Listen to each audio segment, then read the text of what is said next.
السلام عليكم. أهلا بيكم في عالم التطبيقات. لو انت مهتم بالجديد والمفيد في عالم التطبيقات، تقدر دلوقتي تشترك في القناة وتفعل زر الجرس عشان يوصلك مننا كل جديد ومفيد في عالم التطبيقات، ونقدر نشرح لك كل التطبيقات اللي تهمك في حياتك، سواء كانت تطبيقات محلية أو تطبيقات عالمية، زي تطبيقات العقارات وتطبيقات السيارات والتطبيقات اللي بتسرق بياناتك وحساباتك، وكمان تطبيقات التعارف. وهنتكلم النهاردة عن تطبيق إندرايف. حجم التطبيق 69 ميجا بايت، وعمليات التنزيل اللي تمت للتطبيق أكتر من 100 مليون عملية تنزيل، وكمان تقييمات المستخدمين على التطبيق مرتفعة. وإندرايف موجود في 47 دولة في جميع أنحاء العالم.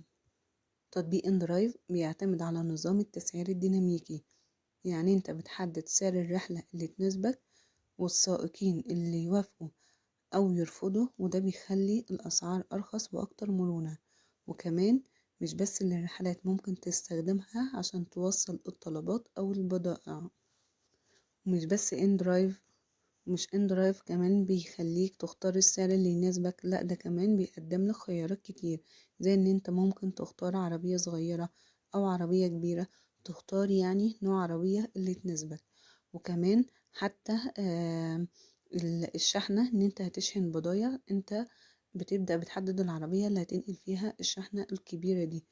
وبيقدم لك كمان خيارات زي ان انت تشارك العربية مع ركاب تانيين عشان تقدر توفر فلوسك، وده على حسب المستخدمين هم عايزين ايه. وزي ما قلنا، اندرايف بيوفر لك خيارات كتيرة، بتبدأ من الدراجة وبتوصل إلى الشاحنات الكبيرة، وده بيلبي احتياجات مختلفة للمستخدمين.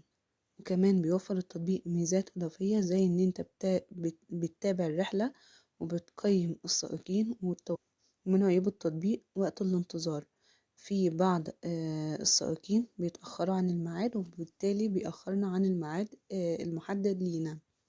وفي حاجة كمان، بعض المستخدمين بيشتكوا من تقلب الأسعار، يعني مثلا انت بتتفق في التطبيق على سعر معين، لما بتيجي تركب بيغيروا السعر.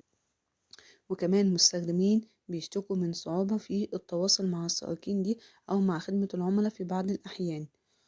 وفي مخاوف أمنية ممكن تثير نظام التفاوض على الأسعار لبعض المستخدمين، خاصة النساء والمسافرين في الليل.